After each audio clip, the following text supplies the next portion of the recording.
Starting the stream. Episode 94 live stream has got excellent condition. Raising hell. Let's see if we see a picture. With the hippies and the cowboys. We are now, guys, just so everybody knows, we are live, even though I've got a stream starting soon, splash screen up. We are actually live. Oh, I've got no data. Warning, stream's current bitrate is lower than recommended bitrate. We recommend. You have to buy YouTube space? No, stop it. Oktoberfest beer is really good.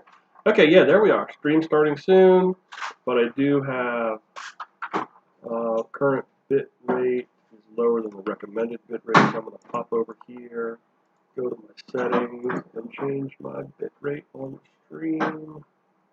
You like Greek? Huh? You like Greek? Bit rate. Okay. Okay, that's good.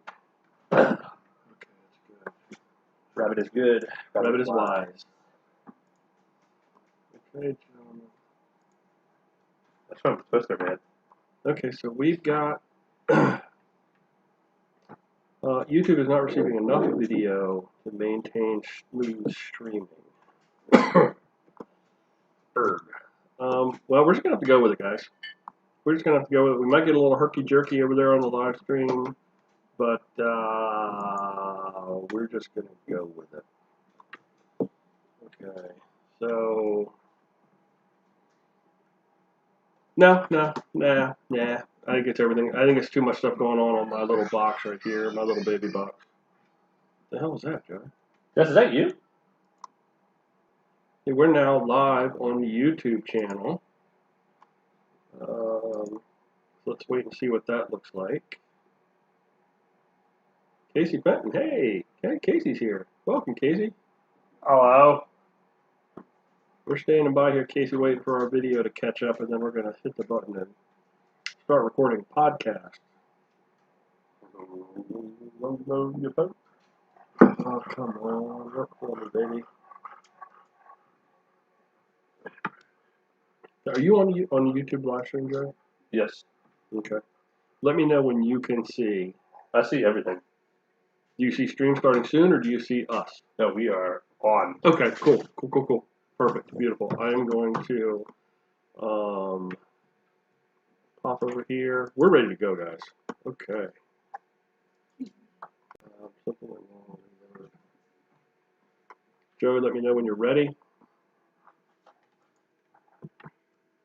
Hey, Jess is on the podcast. Hi, Jess. Yay. I don't even see my face. Yeah, a little laggy. Let that plug charge. I'm taking it upstairs. Okay. You guys are live on YouTube. Can you use your charger? Hello, live on Your YouTube. USB-C? Yes. Okay. But I don't have. Yeah. Use your Mac. Have People are like, do you get nervous? No, I'm on TV all day long. My show notes won't load, Joey. Jeez Louise. All right, I'm gonna run this. There we go. show. I got know it. what I you've got been it. doing Got all it. night. That'd be fine. Okay, everybody, I'm gonna hit the button. I'm gonna hit the button. Dude, God, this quality is amazing. Isn't it though? Oh, Beautiful. Beautiful. Okay.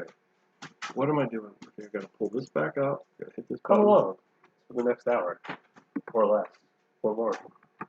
We're less talking about that one. A good time. Thank you. Let me know when you're done. I'm done. Okay. Hey everybody, I'm Brian. I'm Joey. Come on guys, you're in too. Welcome everybody to a very special after school episode this week of 94 of Mid-Atlantic Gravel, Travel, and Dirt. Come on along everybody and spend the next hour with us talking about gravel bikes, adventure biking, bike capping. That would be an interesting Bike thing. cap, yeah. Bike packing, bike camping, or just playing bikes. Now joining us tonight via Zoom into our live stream, which we are crossing our fingers and crossing our toes is going to continue to work. Larry Paris and Ted Redmer, longtime friends and supporters of the podcast, they are joining us tonight for this episode to talk about Unpaved of the Susquehanna River Valley from each of their very different perspectives. Welcome. Clink, let's do a little virtual a virtual clink. What's everybody drinking tonight? Well,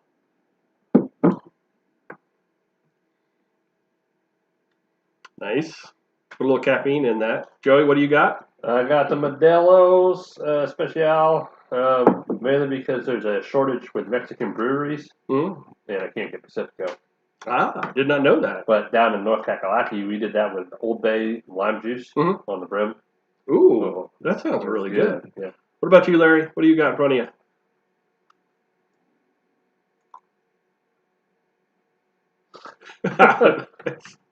Now that was something you picked up there at Unpaved, right? We've got, just so everybody knows, we got a little bit of a delay, I think, with Larry because he actually lives in a mountain in West Virginia, and has satellite piped up through like a hole into the top of the mountain. Is that the way that it works, Larry? All right, we're gonna struggle through this though and make it work. So I want to give a special shout out. Sean grabbed a T-shirt this last week. Well, I want to do this one though. If you'll give me a minute, just give me a second over here. I'm just making sure I hit record. Sean grabbed a T-shirt this last week. Yes, I did. As a special gift for his badass wife, Amy. They are out there riding the Grumble in Western Maryland. I think it was Boontown, Boonesboro, something. What is the name of a Boontown out in Boonesboro? Sean told me that his wife, Amy, is a new rider and that she has developed a tremendous passion for cycling. And I want to try something here real quick. I want to see if I can, into the live stream, show a picture that he sent. Joey, let me know if that comes through. On their Somas, I think this was out on the eastern shore of Maryland, out at the Terrapin Nature Park. He's pretty excited that they've got that thing to share there with their bikes. So excited. Thanks for listening to the podcast, you guys and gals, and thanks for supporting us by grabbing a T-shirt. I'm going to pop back over to I see nothing. us. Okay, But don't it worry might be about it. behind. Yeah, don't worry about it. Oh, we've already rolled through what we're drinking. I never told everybody what I'm drinking. Yeah, what are you drinking, Brian? I am drinking this Sam Adams Oktoberfest. Joey last week turned me on to Oktoberfest. Now, to be perfectly honest with everybody, I don't know that I've ever had an Oktoberfest beer. And it's a Marzen. Is that how you say that? Marzen? Marzoni. There you go. I'm kind of a nerd. Like Ted and I, that's why we kind of jive.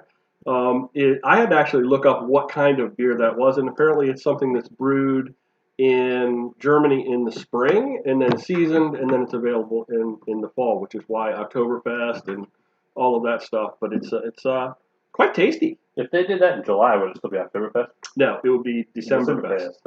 Decemberfest. Quite tasty. If they did that in July, would it still be Oktoberfest? No, it would be Decemberfest. Decemberfest. Before we move ahead, I do want to update everyone that our store is shut down another month for it. I actually told you because I know how you work. Oh, I already had everything. Oh, you did? Sorry, okay. Because it actually renews this week. So okay. Yeah. I have all the info saved. What we're going to do moving forward is we'll just do a simple PayPal email order. Yeah, we'll figure out a way to do it. But yeah, it'll be on our website. But that's forward is we'll just do a simple PayPal email order. Yeah, we'll figure out a way to do it. But yeah, it'll be on our website. But that's probably going to shut off. So if you want anything, just shoot us a email. I don't know what our email address is, but we'll go to our website. We're pretty much out of T-shirts. Everything kind of pushed out, and then maybe we'll reopen it. I'm not actually. Shopify's been really cool. Maybe we revamp come springtime. Yeah, because you can turn the store off. We'll reopen it. I'm not actually. Shopify's been really cool. Maybe we revamp come springtime. Yeah, because you can turn the store off and not have to pay the monthly, but you don't lose everything. It's just not active, and then you can turn it back on. So I think if we come springtime, decide we're going to add some new things. We're going to have Nalgene bottles, hats, socks, underwear, you name it. We're not having any of that. So yeah, thank you for bringing that up, Joey, because I forgot to put that in the show notes. That's the only reason I was going to do the teaching part. You have any catch up for this week, Joey? I'm all out. I pulled up. I got a new bottle. I pulled up. No, I pulled up and you were out on your bike riding around in your. Oh yeah, so I went to order our food next door, that little shack across the street, some Harbor Dogs, and they were closed.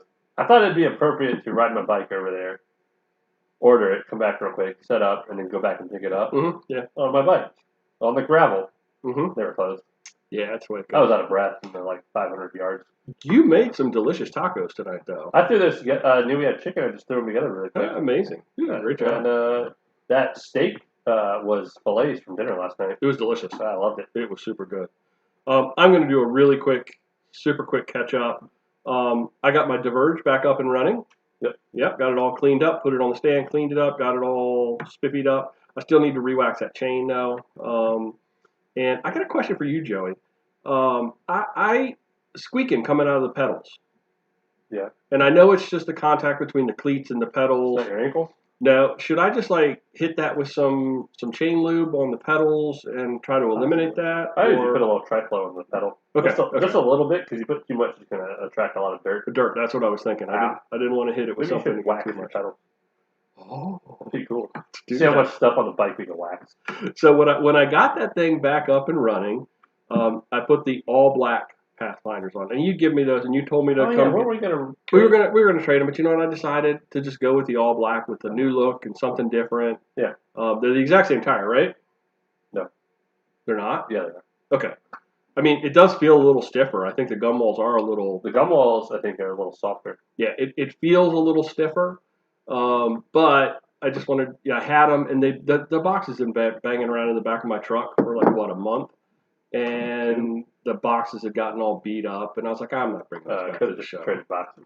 I know, but I wasn't going to do that. I just thought I'd give it a shot, give it a try, see what they were like. So I got the new all black Pathfinders on there.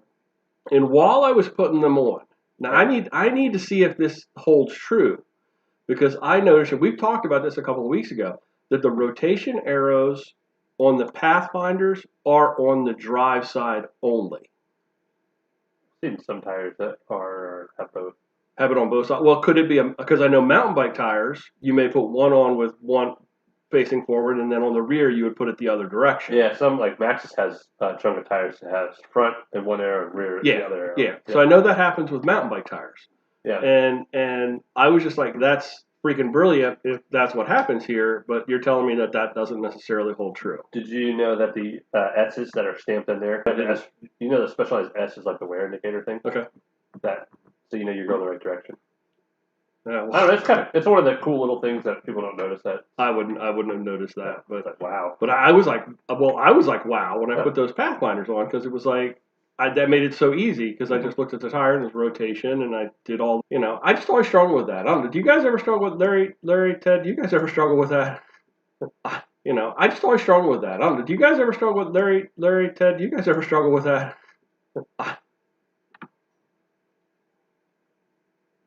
Hmm.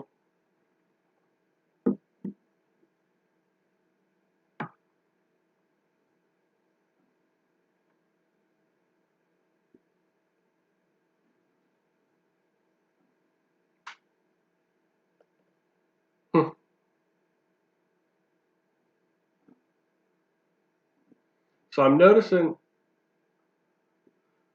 we're getting probably some audio drops. So we apologize for that. But I'm getting good feed for the audio for the podcast. So you should be able to listen to that with no issues, no problems whatsoever. Joey, is there any questions? Anything going on in the live stream over there? The World Series starts at 8 tonight, but that's not related. Okay. Mountain Rides, which is Travis, right? Yeah. Said Larry, exclamation point, exclamation point, exclamation point. Little Larry love. Yeah, we all love Larry. And then Casey said jersey order again. Probably springtime. I think so. I'm going to say probably February, because February gives us a solid stretch to get spring by the time they get in. So that'll probably happen. We did late January last year, didn't we? I think so. Because they got here just like right before Croatan. But we don't have to have the store for that. No, that's all 100% done through Cutaway. Through Cutaway. I would love to do. I don't know that I want to do bibs, but I would love to do a vest. I love that. I was jonesing for my best today, and I ended up not wearing my GTD kit, but wearing my pack kit because it had the vest. And I needed the vest today. I love that the vest. You can't tell you're wearing the vest sometimes with that kit. Yeah, that's really cool. Yeah. So I would like a vest. Travis did say we can't hear Ted. Yeah. You've been talking about Ted Jones. You said he didn't get the notification. And hello. I don't know. I don't know. It's we've got so much stuff going on here for everybody that wants to geek out on this or tech out on this. We have got Zoom running through OBS, which is streaming everything over to YouTube live. So we do that so that we can have some better control over the programming and not have just that crazy Zoom look. We've got something a little unique and a little different, and I think it kind of is worth it. But I am noticing in the mic feeds that we're getting some drops, and I know Larry is having some issues with him being kind of Dial up. little dial, going on. So we'll figure it out. We'll work through it. But I'm getting good audio on the podcast recorder. So the audio, if the live stream is getting you and you want to bounce out, that's cool. We're gonna keep forging ahead. Yes, sir. Oh, never mind. I'm jumping ahead. So I got a listener email this week from Keith over at Have Bike Will Gravel. You know Keith. He wanted to send us a thank you for turning him on to the Redshift Sports. I finally took the plunge almost a year after you guys first talked about it and bought their shock stop suspension stem. I followed their initial weight chart, and the first ride was good, better than before, but not great. I reached out to them, and they followed up with me right away. I was surprised by the response time. They emailed me with tips and tricks. Maybe we should get them to give us some tech tips. We need them on. We need to get them, actually on. We sold a lot of stems through them. I actually talked to that guy that runs that joint, and they're up in Philly, and he kind of blew me off. I just realized that. He kind of was like doing his dishes or something in his kitchen. He was trying to chat with me. He wasn't really paying much attention. So, whatevs. But if they want to send us, if they want to send us some tech tips and tricks and elastomer suggestions, that would be awesome. He said, I readjusted the elastomers and this weekend had an awesome gap trail ride over some rougher sections up near Markleton, Rockwood, where they don't do maintenance quite as regularly. The result, heaven. Absolute heaven. His words, not mine. I made sure they knew about their product through Mid-Atlantic GTD. What comes around goes around. Thank you, Keith, very much for that little shout out there. Keep the faith and pedal kindly. Love you. Bye. Thank you, Keith. Thanks. That is my biggest thing right there with the Redshift. That it wasn't 100%, so you can fine tune it. Yeah. Do that with your future shot. Yeah. Sorry, especially. I agree. I agree 100% because you've got how many combinations of it were there? 69. Now I ended up good ref. I ended up using exactly what they had recommended for the elastomer setup. Yeah. So I didn't play with it too much, but I don't want it to really bounce. I don't really want to be able to notice. No, I want that jolt. I want it to work without me noticing that it's working. I think is kind of what I'm after. When I was riding my bike, I was going off of what I was telling people I weighed. I haven't gone on a scale in a long time, so it was still comfortable. Yeah. So thank you, Keith, for that email. We very much appreciate it. Before we get into Larry and Ted talking about unpaved, I just want to throw a shout out to the Loudon 1725 gravel grinder that's coming up this weekend. Joey, I am signed up for it. You are. I fell asleep. You blew up my phone. I feel bad. I feel like you're lonely. I told Jessica, I was like, man, Brian's like a crazy old girlfriend. I'm just needy. I fell asleep. I was editing photos from a photo shoot I did. Well, I felt bad because I told you it was Saturday, and you were like, oh, can't go. And then immediately I was like, wait a minute, the 25th, that's Sunday. I was like, I have to let him know. And then you completely went. But I guess I could say it on here. I was going to message the group. But I am to the point where I don't even want to be around bike people. I'm still just tired. Yeah. And it's nothing against you. I want to go. I would love to go, but I also don't think I can do 80 miles. I told you tonight you could go volunteer. Yeah, you could be like Wes standing in an intersection. I volunteer every day at work. And here's the exciting news.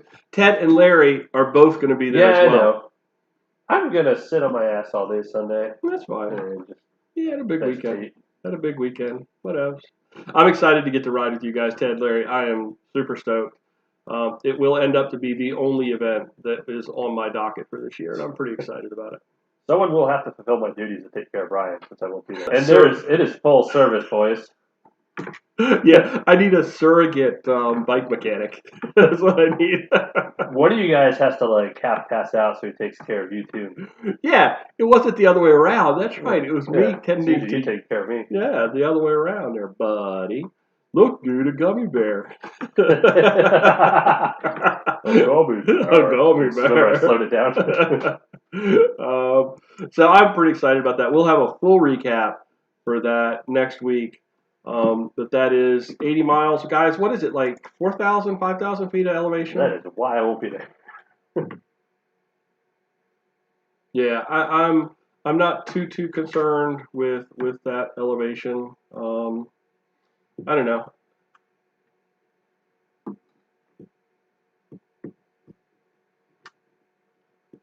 And fully loaded too. That's the thing that you got going on. And Larry, what was your elevation in unpaved? Like 1,000, 100,000 or something like that? I don't know. Oh man, it's a big day. So Ted, that means you had an easy first day. We're jumping ahead. I'm gonna shut this down, and then we're gonna do a proper intro to let everybody know how you guys did this, and then I want to give you guys the opportunity to answer some questions as well as present your thoughts and ideas. So both Larry and Ted rode the full 120, right, of unpaved. It's just that Larry did it in one day, and Ted did it in two, which is kind of cool. Ted, you bike packed the thing, and I think according to your video, you did an amazing job on that video. I'm excited to see the video that Larry produced here in just a few minutes because I think he said this could be just as good. You did an amazing job, but I loved the artistic math, art degree math. It was like 44 miles the first day, 44 miles, something like that. That was clever. If you haven't seen the video that Ted did for Unpaved as a recap, I'm going to put a link to it in the show notes in the show description. Go check it out. It was only like, how many minutes? 8 minutes or something like that? Yeah. It was really good and really well done, and it was spot on. And I love the drone video stuff you had going on, and Do you have a permit for that? Ooh.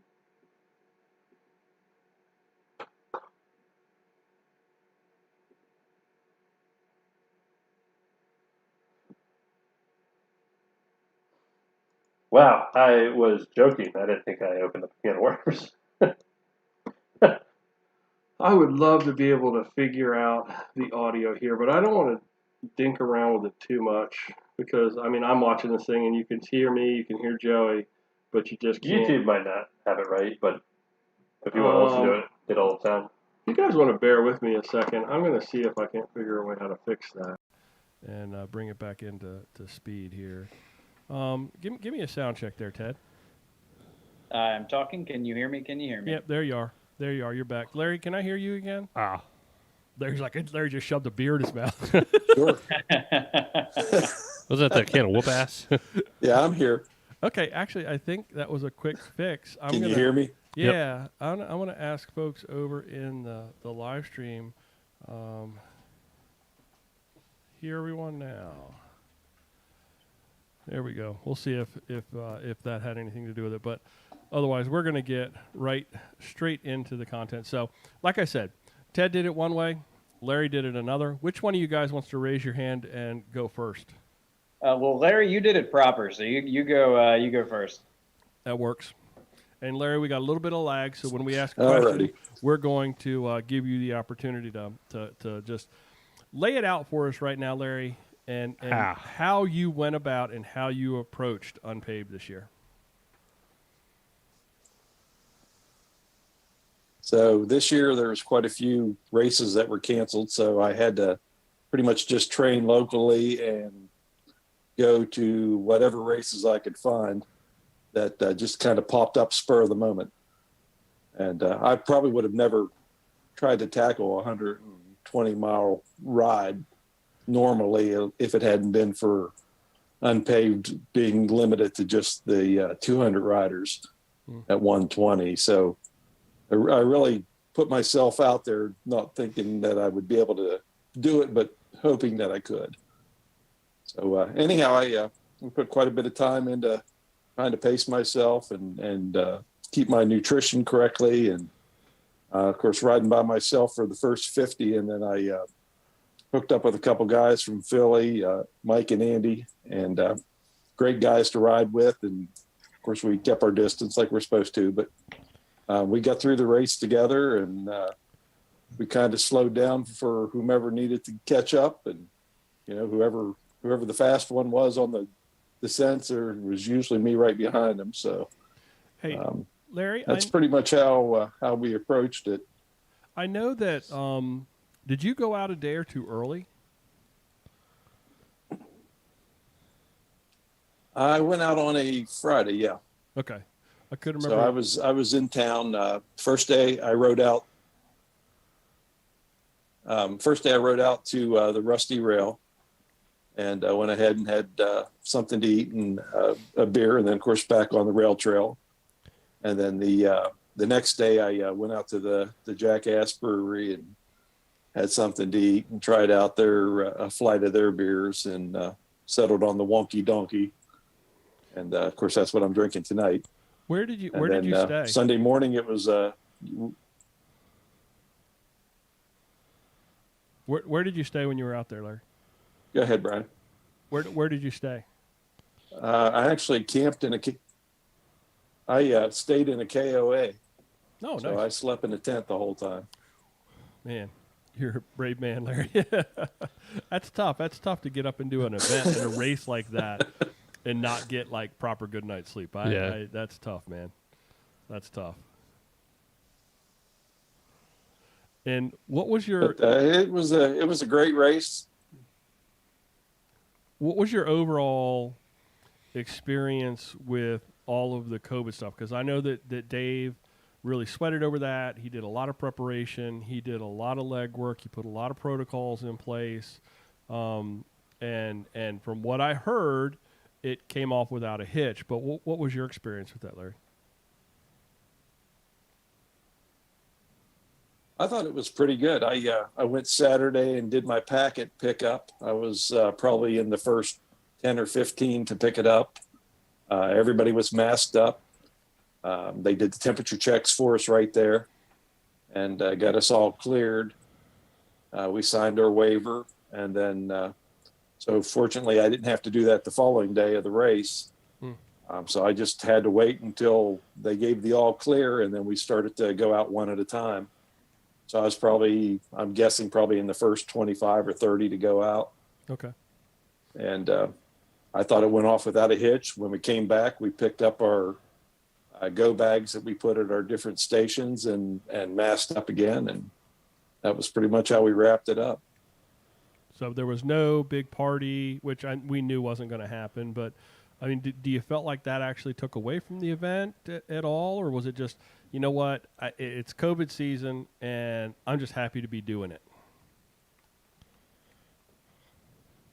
Yeah, it was COVID season, and I was happy to be doing it. When we were done, you know, we just packed up our bikes, and I knew friends that I had met along the ride. We all went down to downtown area right across from the brewery where you and I and Joey and Wes ate last year. Mm-hmm, yep. And went and got ourselves a nice cheeseburger and wrapped up the event. And that made it just as nice as having a great big party. So cool. It was a good time. Cool. Now, the event itself, what was it like? How did you feel? Were there any parts where you kind of just like, oh my goodness, what have I gotten into? Or yeah, Poe Patty, for sure. The Poe Patty State Force section. I mean, it was just, I was waiting to destroy a wheel. That's pretty much the whole entire section. Just waiting for it. I actually, we came up to where the turn was, and the stands guy was sitting there. You know, he had his tent set up there, and it's like, why on earth would they put a stands guy clear out here? And then we finished that loop, and I'm like, oh, yeah, that's why they have a stance guy there. Because we're lucky that we have two wheels that still roll.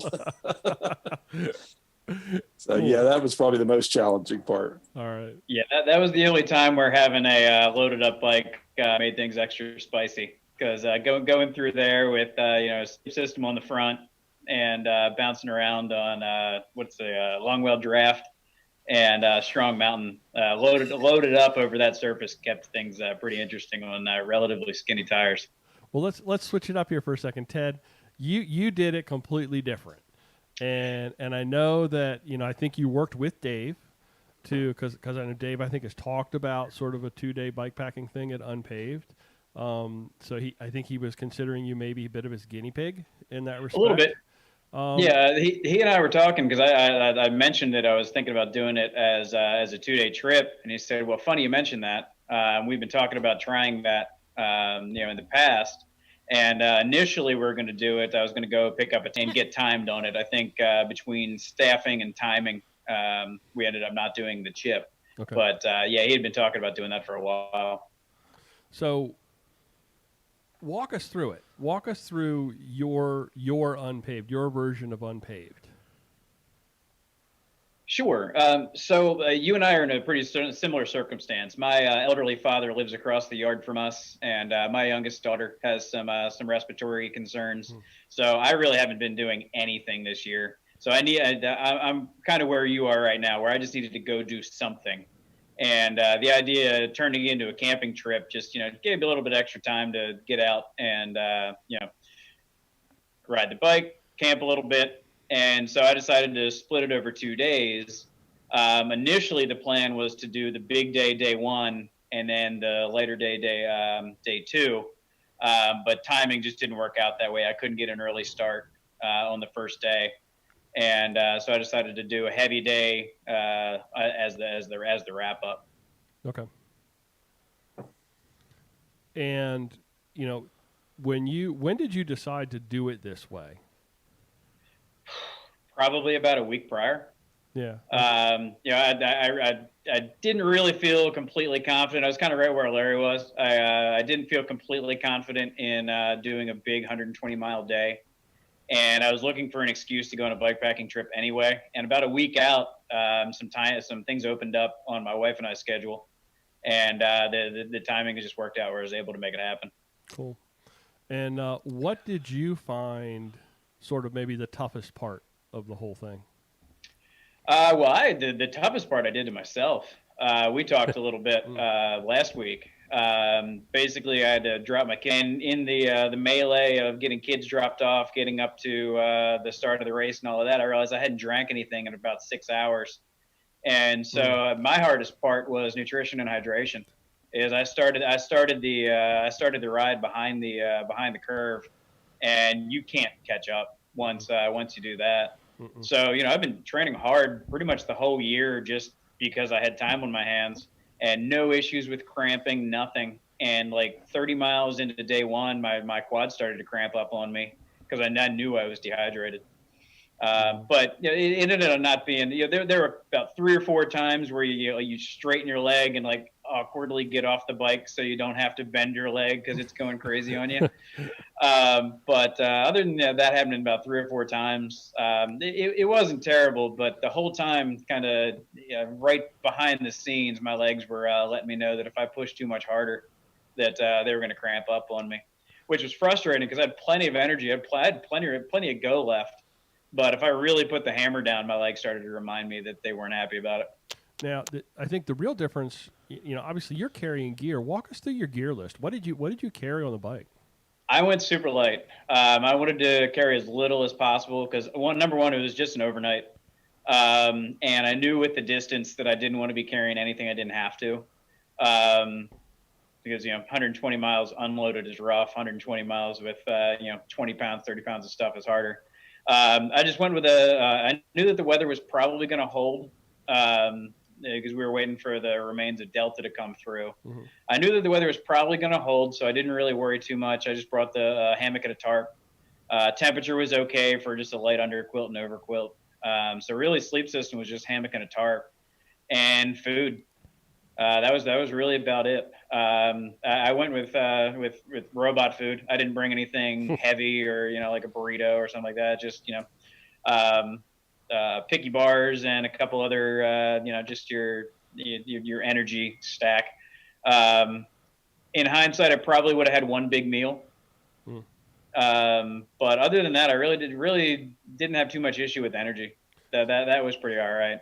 And the only other thing I packed other than sleep and food was camera equipment, just because I knew if I was going to take it over 2 days, I wanted to take the time, get some video, take the drone out. Yeah, your B-roll was spot on with the drone, and I absolutely loved the spots where you were interacting with the folks, the guys on the moto, and the one line where they asked you where you got the energy for that. I'm not going to give the answer. I'm actually just going to tease that.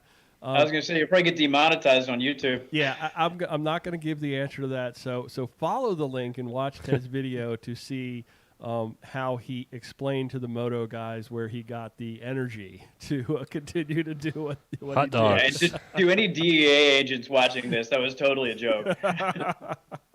Well, it was brilliant because I know that stuff is, the trip of the tongue. The wit is there, my friend. The wit is there. So now you also met some folks at Popati, right? Yeah, and I didn't realize at the time who it was.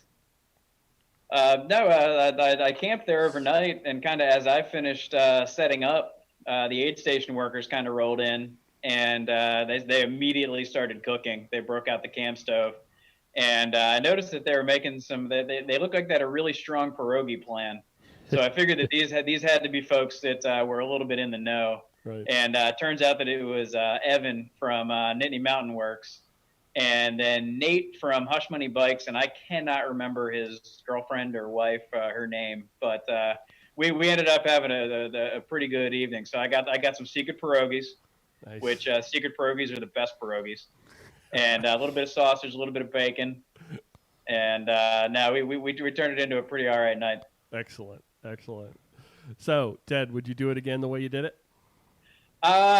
I would say that the idea of a 2-day trip being easier was a miscalculation on my part, because you're still doing big miles, but now you're doing big miles with the load. I would still do it the way that I did it, but I would go in knowing that it's probably just about as hard as doing the 120 straight unloaded. And now think about these people that do like the Tour Divide, and those folks that just finished your Grand Depart on Trans Virginia. I mean, those are big days, day after day after day, and you're camping. Absolutely. And so it's hard to get the rest. It's really hard to get the rest. So that, well, I can tell you, hanging out with those guys and sleeping in a hammock, I actually overslept the second day, so I got a little bit later start than I anticipated. I sleep like a stone in Was a it those hammock. pierogies? there's the pierogies in your belly. Yep, absolutely. I had the itis. Now, Larry, would you approach it? Would you be back in for the 120? Yeah, I think I'm back for the 120. Yeah. I do enough bike packing as it is, so I think the 120 would be for me again next year. Yeah. Well, I hope Dave actually considers adding that bike packing option, because it sounds intriguing. I know there's a lot of people now. Whether it would shake out as a race or not, I think is the real question that remains. Or would it just be a go do your thing? But I think if you're going to actually do it as a race, then it's got to be more miles than 120.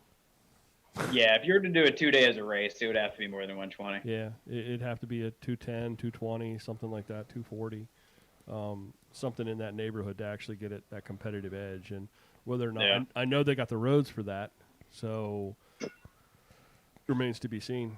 Yeah, but in post-COVID times, Popati has enough campgrounds in that area that you could turn that into a pretty cool overnight event. And maybe that's the way it would be best laid out, to just sort of be it's the party version of the party version where you're doing something hard on either end of it, which may not actually be a great idea, come to think of it. I was going to say, you don't want to party too hard, because the first climb out of Popati ends in the rocky section that Larry was talking about. So you don't want to hurt yourself too bad the night before. Hey, Joe, you got any questions for the guys? No, I think Ted's video sums up what I wanted to know. It really was. Once again, Ted, that was an outstanding job. And Thank you. See, I mean, I would almost think the overnight, I don't know, my body resting and then having to get back on the saddle almost seems harder to me. yeah. I don't. I think that 120 is tough enough, but then to add equipment and then sort of like that window of, that break almost seems like it's not as good. What's up? I was trying to hear what that noise was. It's me on the floor. Oh, is it? Yeah, I'm rubbing my foot on the. Okay. Yeah, sure. This is the thing the boys have to take care of you this weekend with. Well, and Joey, speaking of getting back on the saddle the next morning, another way, I made it harder on myself. My A saddle, the one that I can ride forever, is currently in Denver getting put on the Flanimal.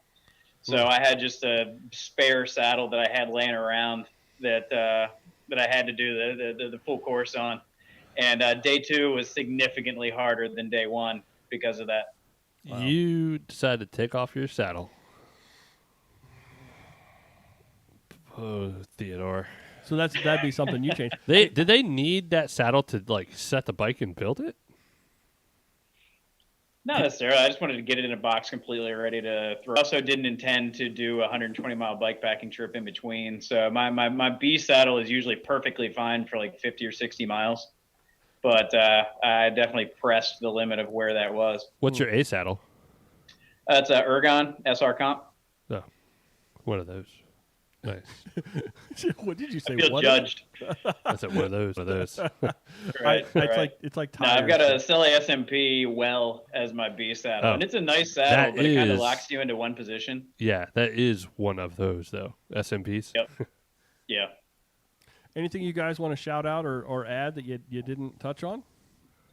I would just say thanks to Dave again, because I was kind of a stowaway on a weekend that he put a lot of work into. So he was very very generous with his time and information to make that a worthwhile trip for me. Yeah.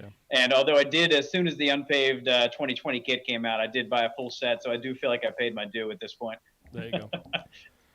Larry, anything from you? Oh man. What's the matter?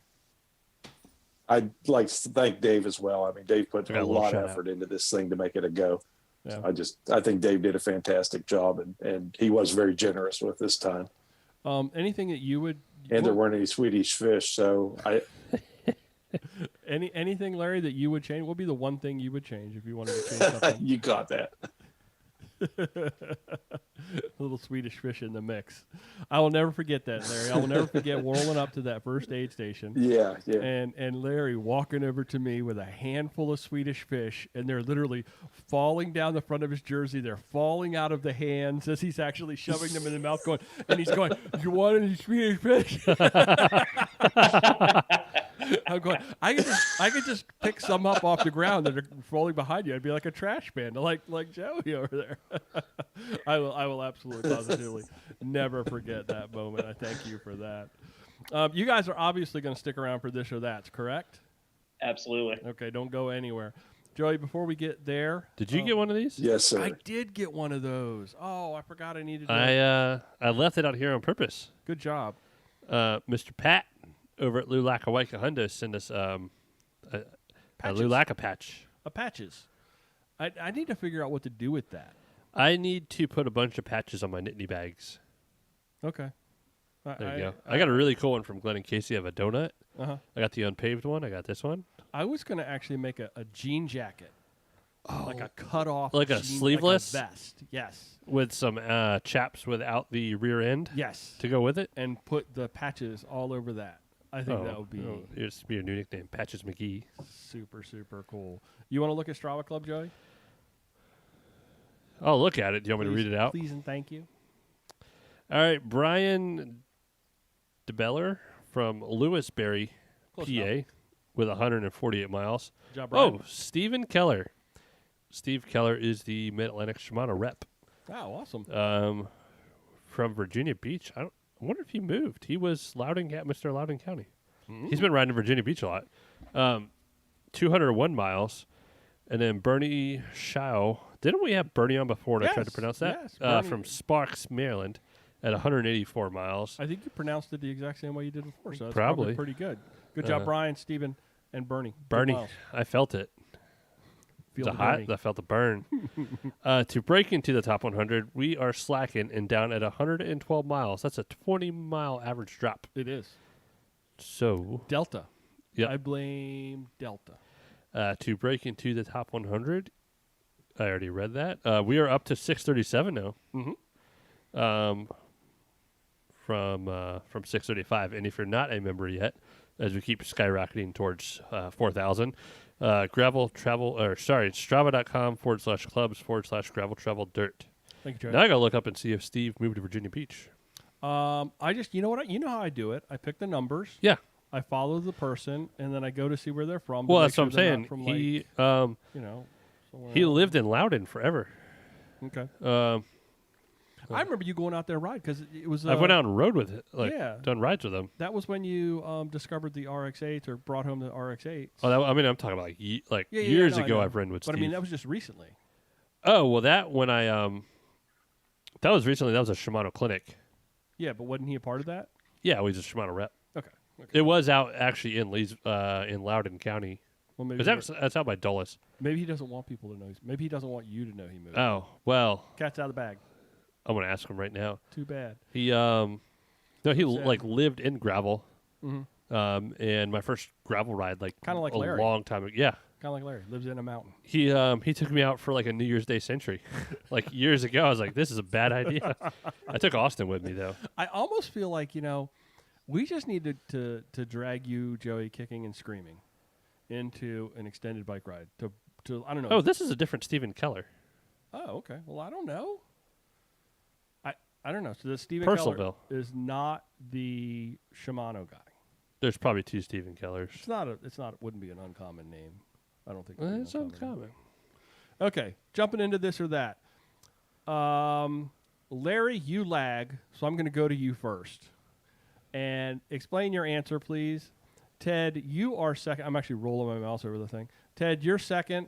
Explain your answer, please. Joey, and then I will wrap it up. Does that sound good? Sound like a plan, everybody? Ah, Okay. First item on this week's this or that. On chunky gravel. Like, I don't know if you've got a candy scale, but that's not the chunky candy bar. I'm just talking about chunky gravel. gobstoppers. No, chunkier than that. Like chunky gravel. Like blue chip. Golf ball. Yeah, like gravel. Would you rather have your tires underinflated or have your tires overinflated? Larry? I'd say overinflated. Overinflated. I don't Why? like to bounce off the rims. That's a bad choice, Cotton. Okay. Ted? Yeah, I would absolutely go underinflated and just try to ride it a little bit soft. Because going overinflated, you're gonna dig right in. Yep. Drive your wheel down in there. Joey, I think you've actually already answered, but if you want to go ahead and give us I would yours. probably go underinflated and put cush cores in and probably walk it. So now you always steal my answer. I was going to be the walk it guy. Yeah, I know you though. Joey knows me too I do well. know people. I think they have cush cores out that fit like 700 Really? gravel tires now. You know what a cush core is? Yeah.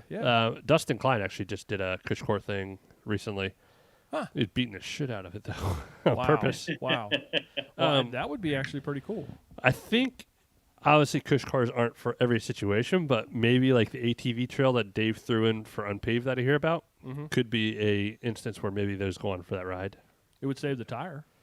Oh yeah, I mean, and then with a cush core, you could Big actually deal. ride out a flat. Yeah. Yep. Yeah. Yeah, that would have been real nice to have a cush core over long wheel draft. Wow. Yeah. Interesting. Good answer, Joey. I obviously would also go underinflated, and like I said, just literally, I would walk it. Second item up on this or that. Oh, hold on. Ah. Ted Jones said underinflated, and Casey said under. Sorry, Okay, I'm sorry. I'm gonna follow the stream for this one. Yep, it's. I've got a bazillion things going on here to follow. Oh, I that's all appreciate right. that. Just raise your hand, holler at me, throw a beer at me or something. You want another beer? Not quite yet. Fishing Not quite podcast. yet. Second item on this week's this or that. Unpaved, 2-day bike packing or 120-mile, 1-day pain train. I think we know everybody's answer. 120-mile pain train. Pain train for Larry. Ted? And I will go off script and say 120-mile pain train myself. If I were to do it as the event, I'd do it as one shot. Yeah. Joey? I think mine would turn into a 2-day, unfortunately. I'd have to hoof it and use my Eagle Scout skills and make a little shelter and just turn it into that. They would find you in the woods on day 2. If I went over midnight, would that turn into a 2-day? Yes. Yep, Yeah, I think see? it actually would. You Yep. would actually, if you came in after midnight, it would qualify as a 2-day. I would probably, I would do the 120, the 1 day, because I think, for me, You're a diesel truck. I also, I didn't do it this year, so I don't have anything to put it up against. But I know the way that we did it last year, it was just that whole day was just such a festive. Larry, you remember that? It was just such a festive kind of thing with the non-COVID experience of the full experience of Unpaved. I think I would want that again. Although, And actually, to further explain mine, if we were to do it as, if I were to do it solo, I would do it as a full 120. If it was post-COVID, people could be around people, and folks could get together at the campsite the night of, That'd be I'd a probably blast. do it as a 2-day. Yeah. Make Yeah, it a little bit more of a social event. I'm going to go with Ted on that one. Yeah. I think if we had like 10 people or something, that'd be fun. Yeah. okay. Well, but I also think that would be. Pierogies. Wow. Oh my goodness. That's a toss up for me because I can see your point. If Yeah. there was like 8 or 10 people, and was It like, would yeah, be a we're doing the blast. 120, that would legit be a whole lot of fun. And not just any 8 or 10 people. Like, they have to be cool. Yeah. They have to make the cut. Okay, I wouldn't be there then. They don't have right? to Well, suck. I'm out. I know. See ya. It's got to be a bunch of... Okay, next item on this week's This Is That. Oh, I just cramped up. Ride with GPS or Strava for route planning. Larry? Ride with GPS. Joyce. Ted? Yeah, no, I would agree. I get a lot more of off-course warnings when I plan through Strava. I don't think their mapping system is accurate or as accurate. Joey? I usually wait for someone to plan my rides, honestly. I don't mind the Strava hotspot stuff in certain areas. On road, it's probably Strava. Off road, it's probably Ride with GPS. Like gravel. Yeah. I don't know. I do like probably using both. 'Cause there's the handful of times I've actually used like multiple software or programs to plan a ride. Okay. It's just I don't know. Well, I am very impressed by Ride with GPS though. I'm a huge. I'll pull a Wes and say Komoot. I'm going to use the stars. I take Google Maps. I'm definitely a ride with GPS camp kind of guy because we use it so much in the tour environment, and it's so easy to distribute that through the experiences, and it's just so easy to plan. And I think a part of it too is that's what I've always used. So Strava's tried a lot of things to get people to do it, but I don't see where they excel at it. And I agree with you, Ted. I don't know that their mapping is quite on point. Well, I can tell you, I got a little salty. One time they took me into a concrete quarry, a one-way concrete quarry with a security gate on my automatically generated Strava ride. So I think they still have some kinks to work out. Yeah, absolutely, definitely. I think everybody came down with ride with GPS. Excellent. Last item on this week's This or That. We really didn't do anything too fun, and this one stays kind of in the same vein. Full suspension gravel bike, hot or not? Larry?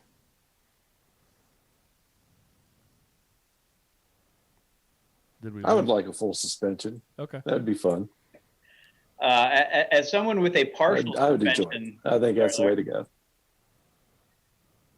as somebody with a partial suspension gravel bike, I'm good. Go on. still riding the Slate right now with the lefty front. Honestly, between locked out and not locked out, the difference is so minor that tire inflation makes a much bigger difference than the travel of the fork does. Okay. Unless someone wants to buy my Slate, in which case, then yes, absolutely suspension mountain bike. I think there's only one on the market right now. Is that a Niner? Niner has a full suspension gravel They do. bike? Yeah, Magic Yeah. Carpet Ride. Yeah, I think that's the only one out there. Joey's over there trying to kiss a fly. I wish. I hate flies. I'm going to go not. Yeah. I feel like you're losing so much with that one. Because I'm thinking about things like Land Run. Or you can't call it Land Run anymore. What's it called now? I can't remember. The Mid-South. Mid-South, yeah. Something like that where, when we talked to Callie Paddock, which, by the way, happy birthday, Kelly. I don't know if you'll hear this or not, but today's her birthday. She got stuff just hung up, got gravel and grit hung up More moving in parts. the Future Shock. More moving parts, more things to break down, more man. places for that. grit Salsa to made get. Jess's bike specifically for bikes or rides like Land Run. Yeah. Nothing going on with Nothing going on, single speed. it. She'll get a red shift though. And aren't they gonna? You're gonna take the brakes off of it for her when she actually does- Basically, yeah. yeah. Just take the brakes off. Nothing. Just go fast, go forward, and you don't want to stop. No suspension, nice steel frame like Mm-hmm. a Sequoia or Trail Donkey, or Flanimal. Sorry, and a red shift. Yeah, I don't know. So for me, I would think that's just something that would be. I'm just gonna say there's something good looking about like a steel bike with a carbon fork. You just like steel. I mean, no offense, the Sequoia looks great with that setup. The trail or the Flanimal looks good. There was another one I saw recently. Kona has a really nice steel frame carbon fork gravel bike. Which one is that? Do I you don't the know. name? Hush Money always post it. They sell a lot of nice bikes like that. I don't know. It just looks good. The lines are nice. Yeah. Okay. Well, I think we were mixed bag on that one with the full suspension. I think we were kind of all over the place, which is cool. What did It's you all say? good. I said no. Larry said yes. Larry said yes. Ted said that he wants one of each. Joey, you said you don't have any idea what I'm talking about, and I said no. Basically, We're all over the map. I just went off on a side And note. I did see you actually sent a text message to Wes to tell did. him that we were on the YouTube live to say hello to Larry and Ted. And did you ever hear back from him? I don't think we did. No. I'm gonna say Larry. No. I was just expecting to see him pop up. Yeah. So just an update for everyone. It's kind of a bad move on my part. Wes did call in the middle of the night the other night when I was in North Carolina. I never called him back. That's the first time Wes has called me, I think, since he's left. Other than like Skype call. Anybody answer anything over in the live stream? Let's see. I don't know what it means, but Ted said he'd buy a ticket on that train. Doesn't. Well, maybe Well, go back Ted to, also maybe said go back to the top. in out of the saddle, light on the bars. Well, that's how you should ride it. You gotta go all the way back up to Casey when he was talking about the overnight at Popatty. Overnight at Popatty, but leave your gear there until you're finished. The difference. Okay. So I actually considered doing that. I didn't realize that the course looped back to Popatty, or that's exactly what I would have done. I also considered just leaving everything in Popatty for the second day ride. okay. But honestly, I was so wiped at the end of that the drive to Popatty I had ended up in the creek. Did you ever think about crick. too? I mean, you could, in theory, although it takes away, I think, from a little bit of the experience. You could have actually driven gear to Popatty and did a gear drop. before you Yeah, ever no, started. I thought that through too. But I figured if I'm going to do it as a bike packing, I'm going to do it as a bike packing Yeah. and do the full ride. Ted said underinflated for the bar or the tires. Casey said under, and that's when Ted said out of the saddle, light on the bars. Oh, I get that. Yeah, underinflated out of the saddle, light on the bars. Yeah. Yeah. Ted said I'll buy a ticket on that train, but I wasn't sure. Pain train for the 120. Is it though? Yeah. It's relative. If If you're a diesel truck, like But that you're was you're a stacked unit, you could do it fine. stack unit. Um, Why, thank you. Casey and Ted both agreed ride with GPS. I'll buy a ticket, ride with GPS. Carl Fisher said under. Worst that happens is an excuse to get a new rim. Ted said not 47 mil tires and redshift shock stop for the win. Casey said hot for Longwell draft at unpaved. And then Ted said that was my fancy way of saying 1 day 120 mile pain train. Yeah, I got it, Ted. Joey's just a little. I'm a little. behind. I have a whiskey sour. That's right. You did. You got up in the Yeah. middle and went mixed. There's like 8 screens in front of me right now. I know. There's so much tech going on this little. So I'm table going back right and here. forth between everything, and you have like 3 times more than I do. It's ridiculous. I got show notes, YouTube, and Zoom just to make sure I'm doing it We right. are now hiring for a producer. So you will get all of the Patreon money to make all of this go away from in front of me. No, I need to buy new underwear every month for that. You know how fast I go through underwear? I do know how fast you go through underwear. Joey, I'm going to ask you this first, then I'm going to ask Ted and Larry. You got anything else before we shut this thing down? Do I have anything else? I'm- I actually I have a pretty hefty salsa order put out there, and I was told like Journeyman. So they redid the Journeyman, which is pretty badass, which is like their staple gravel bike now. Right. Totally updated, but they're not ready till August, which is crazy. August next year. Yeah, it's a pretty big shop. Like it is way more than I would ever commit to, but I want to go. I want to go hardcore salsa. And it's more than gravel bikes. Like I like their mountain bikes too, but I was told on some bikes it's August. Wow. I was revisiting that today because Specialized told me of bikes that I put on back order in April. They're looking at May right now. Do you think they're just blowing smoke to manage expectations? That's what I would do. I was told multiple things, so I'm really agitated. And now I'm the middleman. I have to relate this to customers. Now you got to be consistent with your story. If you're going to blow smoke and say August just to manage expectations, you got to stick with that. You can't be like spilling the beans. At least, Salsa. At least they told me up front. Like, I'd rather them say August and then shoot for a different time. Yeah, it's another story with the bigger corporate people. I think that's it. I mean, I was in North Carolina for 3 days and didn't touch my bike. That's about it for me. Laggy Larry, you got anything before we shut this thing down? I was just going to add ride with GPS. I did a ride that I pulled off there for Blackwater gravel.